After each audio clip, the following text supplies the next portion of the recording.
Hi friends, இன்றைக்கி மாடி தோட்டத்தில் என்ன பண்ணேன்னு பார்க்கலாமா?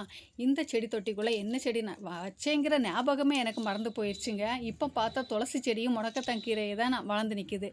துளசி செடியை அப்படியே விட்டுட்டேங்க. முடக்கத்தான் கீரையில் இருந்த விதையெல்லாம் பறித்து எடுத்துக்கிட்டேன். இப்படி தான் விதையை பறிச்சுக்கிட்டு கீரையை பிடுங்கி சைடில் வச்சுக்குவேங்க.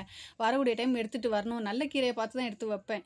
சில கீரையிலலாம் மாவு பூச்சி இருக்கும். சரியா, நல்ல கீரையை பார்த்து எடுத்துகிட்டு வச்சுட்டு வந்தால் கூட சில டைம் மறந்து வந்துடுறேங்க. அது வெயில் காஞ்சி போயிடுது. நேற்றைய பிடுங்கின லெமன் செடி ஒன்று பிடுங்கி தனியாக வச்சுருந்தேன்னு சொல்லியிருந்தேன். அந்த லெமன் செடி எடுத்து இது கூட நட்டு விட்டுட்டேங்க. அந்த துளசி செடி அதிலே விட்டுட்டேன். நிறைய துளசி செடி மாடி தோட்டத்தில் முளைக்குதுங்க.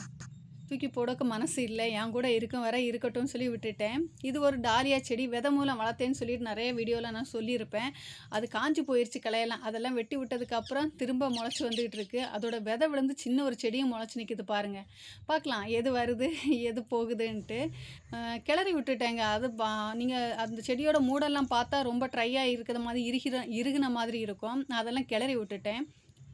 இந்த ரோஸை பாருங்கள் ஃப்ரெண்ட்ஸ், இலையெல்லாம் எப்படி காஞ்சி போய் இருக்குதுன்ட்டு. வெயில் ஜாஸ்தியாக இருக்குங்க ஃப்ரெண்ட்ஸ். எவ்வளோ தண்ணி ஊற்றினாலும் சரி, மருந்து எதுவும் நான் இப்போ அடிக்கலை.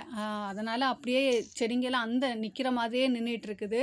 அதனால் இலைங்கெல்லாம் கரிஞ்சு அதுலேயும் மாவு பூச்சி எல்லாம் வந்துக்கிட்டே இருக்குது. வெயில் காலத்தில் வராத நோயெல்லாம் வரும் செடிங்களுக்கு. செடிங்களையும் பாதுகாக்கணும், இந்த பூச்சிங்கள்கிட்ட இருந்து நம்ம செடிங்களை பாதுகாக்கணும். எப்படி நடக்குதுன்னு தெரியல. ஆனால் வெயில் காலத்தில் எனக்கு ஏதாவது ஒன்று நடக்குங்க. ஏதாவது செடி பட்டு போகும், ஏதாவது நடக்கும். அது வருஷத்தில் ஒரு வாட்டி நடக்க தான் செய்யுது. இந்த ரோஸ் செடியை பாருங்கள் ஃப்ரெண்ட்ஸ். இதில் நான் போன வாட்டி நான் க்ளீன் பண்ணக்கூடிய டைம் ஒரு ரோஸ் கட்டிங் வச்சது. அது இப்போ நான் க்ளீன் பண்ணக்கூடிய டைம் பார்த்தா அது முளைச்சிருக்குது பாருங்கள்.